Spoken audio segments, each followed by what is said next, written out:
Hey guys, Youngblood with you, and I was thrilled to see the amount of questions that were asked in the video I posted up, just the other day.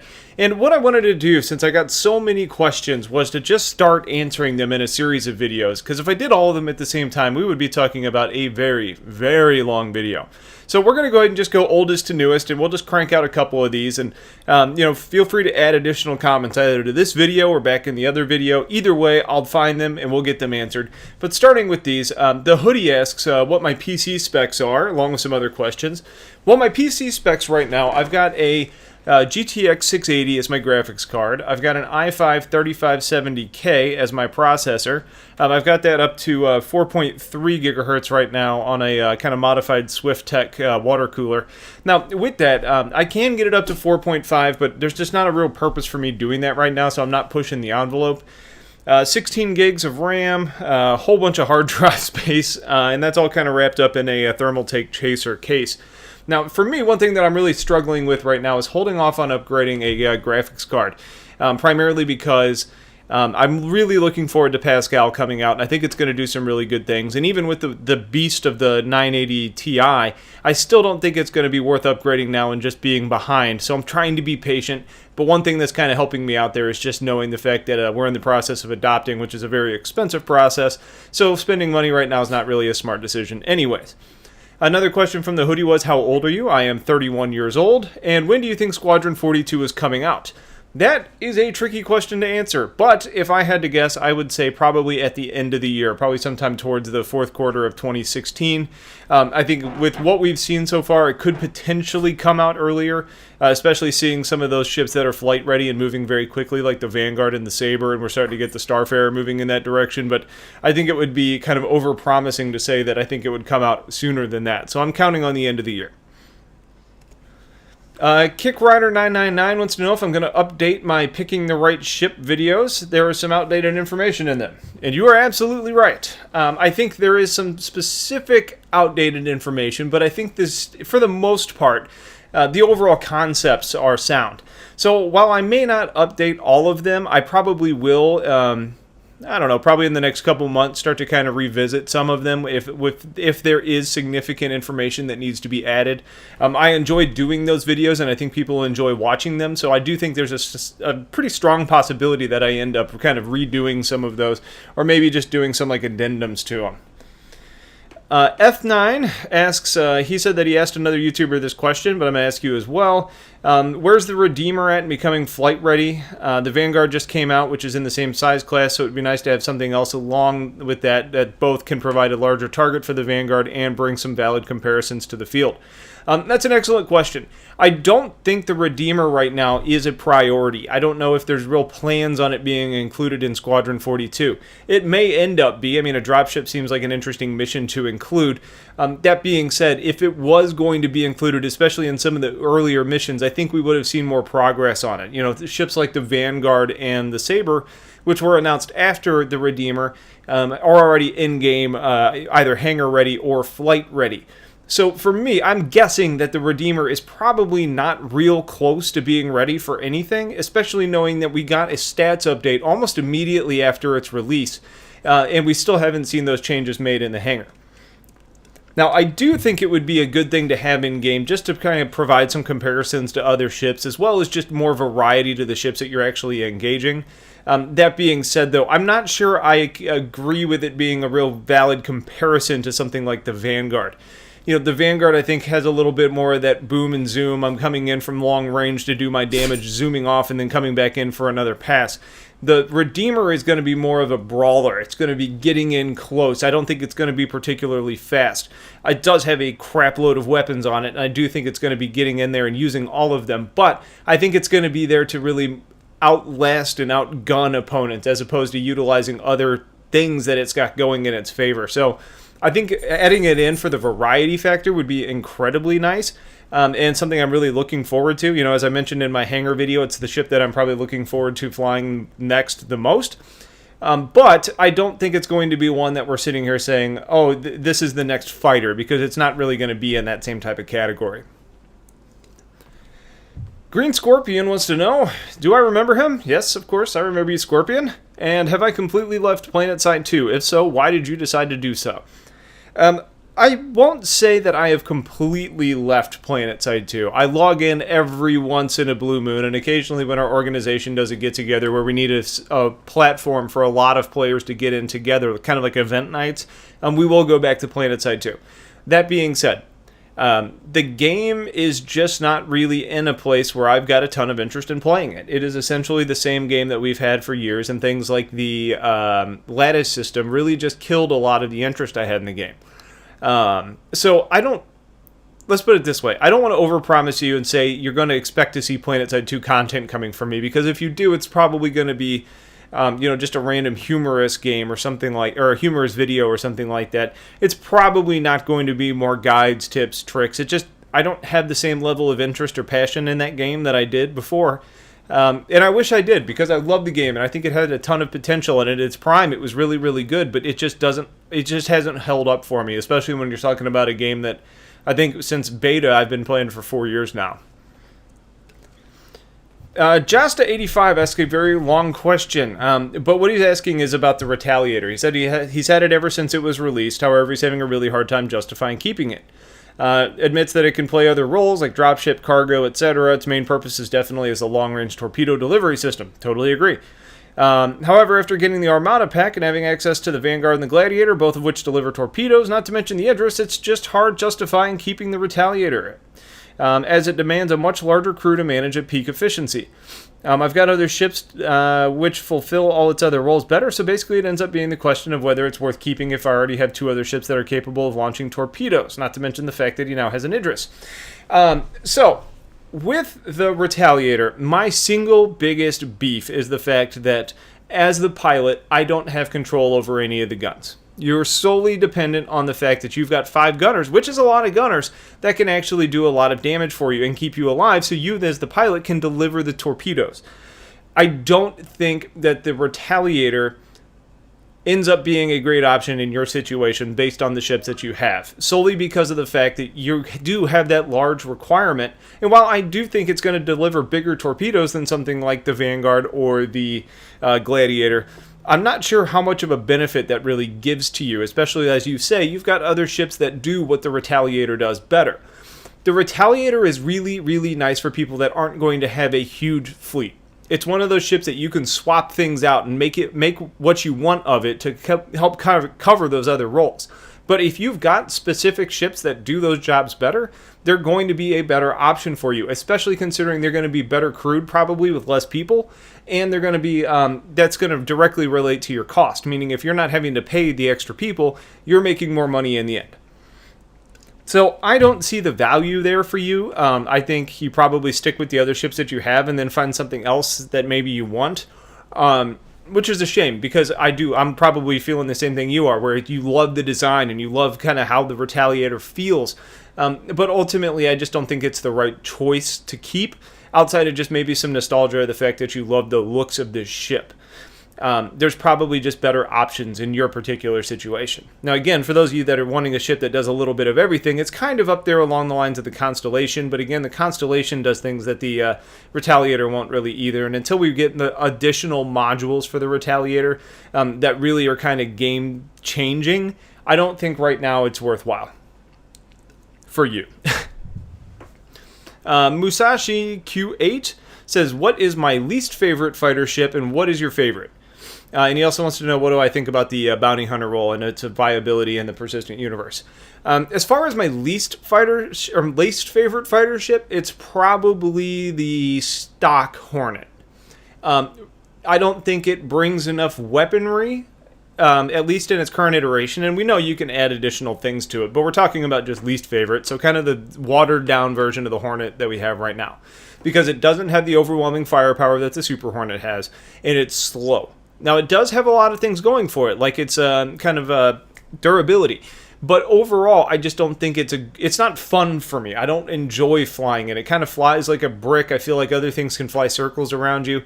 Now, while you can pretty easily kind of rotate and keep your guns on target, it's just not set up, I think, to be real effective until you get a little bit more customization and kind of make changes to it that you really want to do.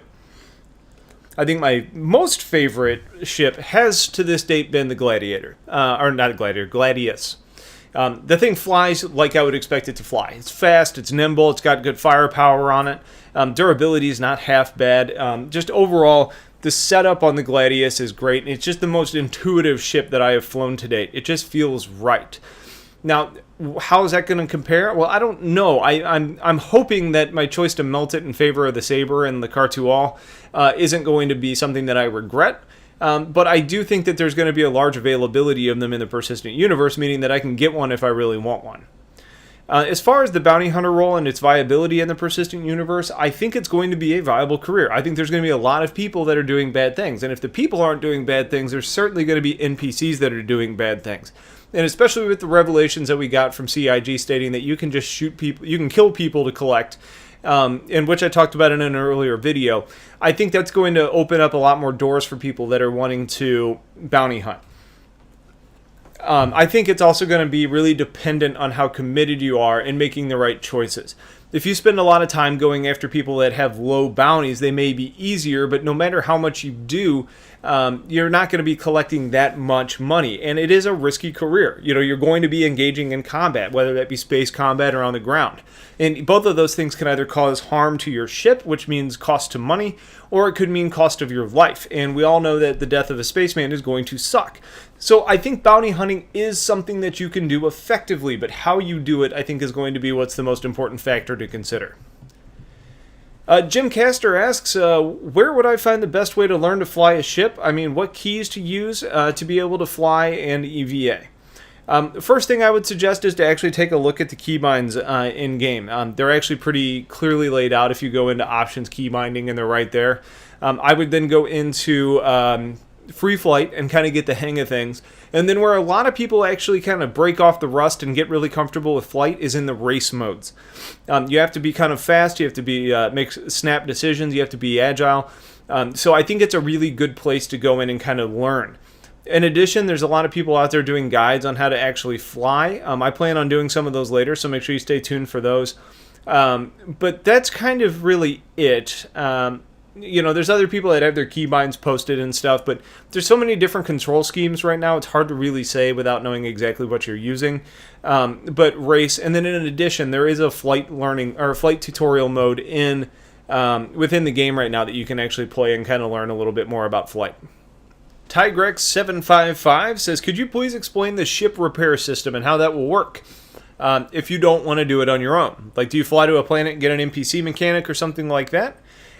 Yes, that's kind of the general consensus. Now, there's a couple different ways to do that. And I think at some point you're going to have to get comfortable with the idea of doing some repairs to your own ship, because you may get into a position where you take so much damage that you're not going to be able to quantum to the location that you need to. Or maybe you could then call in some help. But you're probably going to need to at least be able to do some patchwork on your own. Now, if you don't want to do that, or I guess if you're after that point, you know, you're still going to need more repairs on your ship. You know, your little duct tape patch job isn't going to keep you flying for long. So you could either do a couple things. You can call in a crucible who could then come in and actually do repairs in space and kind of fix you up at a charge, of course. Or you could end up flying to a planet that has repair facilities and then dock, and then it would probably be kind of like what we're seeing right now with the Cryastro station, where you land and you end up having some drones fly around and fix you up. All of that comes at the cost, and it'll be interesting to see if we end up getting a dynamic in the game where we can actually land in our own hangars, pull out the workbench, and just do the repairs on our own for free outside of the parts. I expect that we're going to get something like that. But in most situations, it's probably going to be best to go to a dedicated repair facility or to hire somebody in a crucible and that type of crew to fix you up. He also wanted to know what it means to make a living in a specific star system. Like, can you buy a house or a planet, or can you work at a factory on that planet? Everybody's going to have a home system. It's where your hangar is located. And in-game, you're probably going to be able to have several hangars, but keep in mind you're going to be paying hangar fees. Now, with that, you're probably going to want to pick one that's close to the things you want to do. So if you want to trade with the Xi'an, for example, living in Castra or in Helios, or one of the systems that's actually close to the GN, is going to be smart for you. If you want to be engaged in more combat, then making a living over by in Vega, where you're close to the Vanduul lines, could be a good decision. But picking where you actually call home is going to be important, because that's going to kind of dictate what options you actually have available to you and what sort of jobs you can do.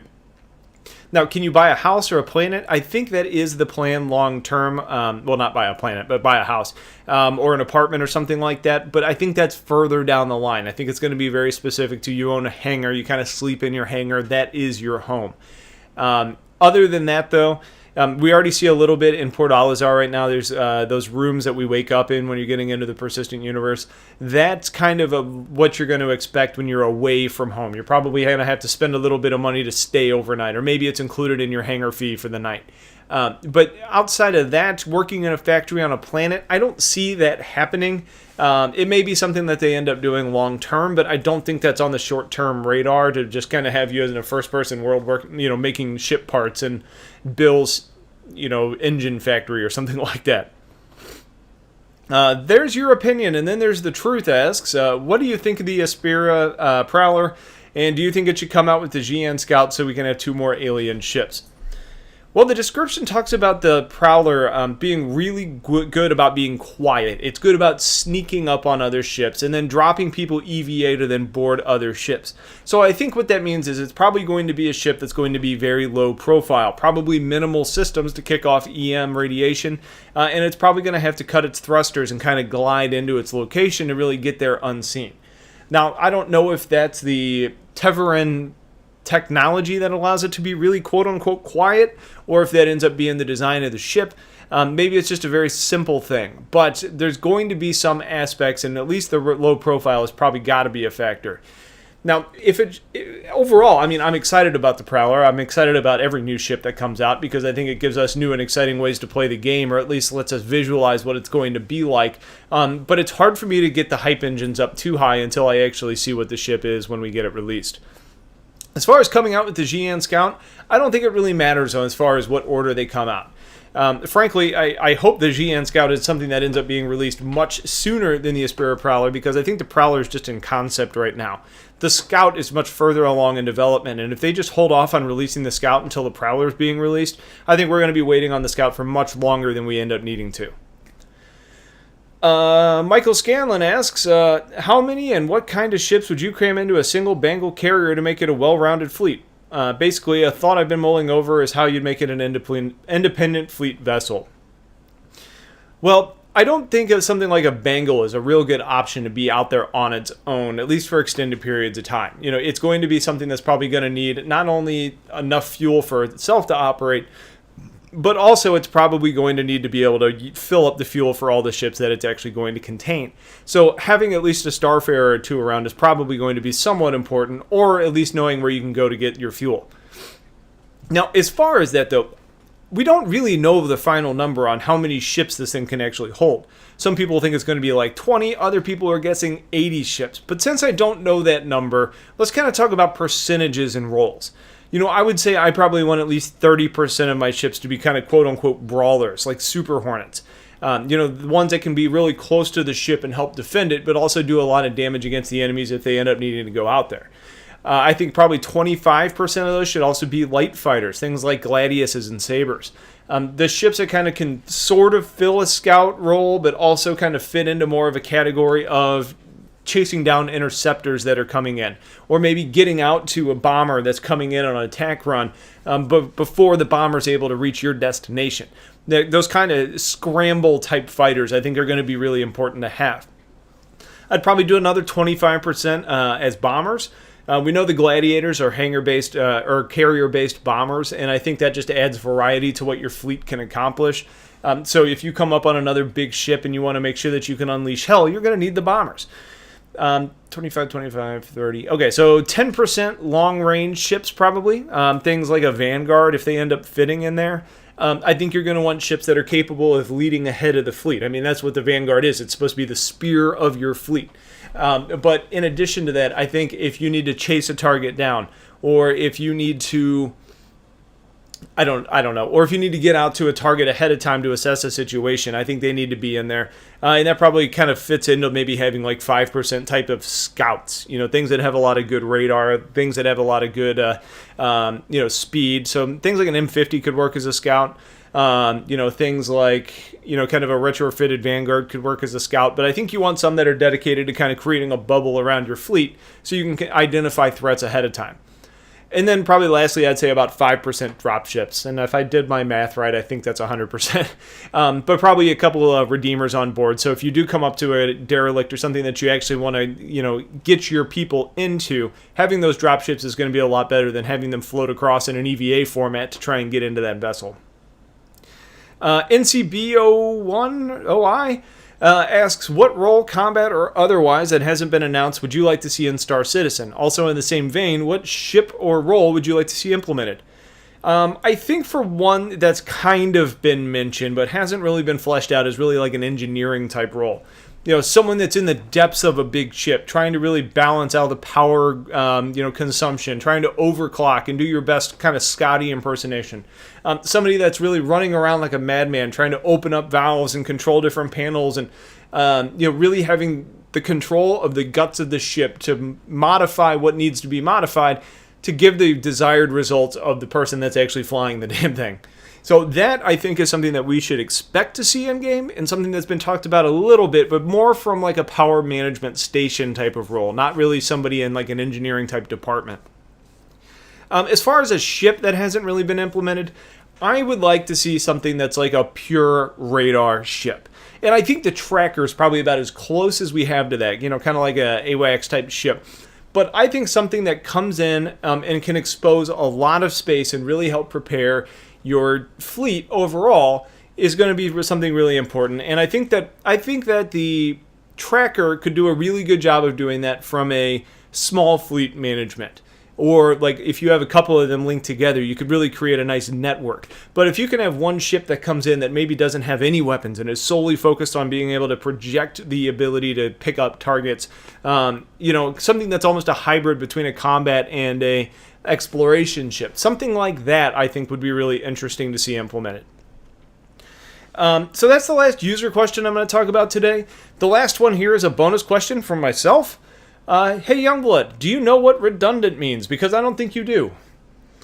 I have gotten this question 5 times, 7 times, maybe 10 times.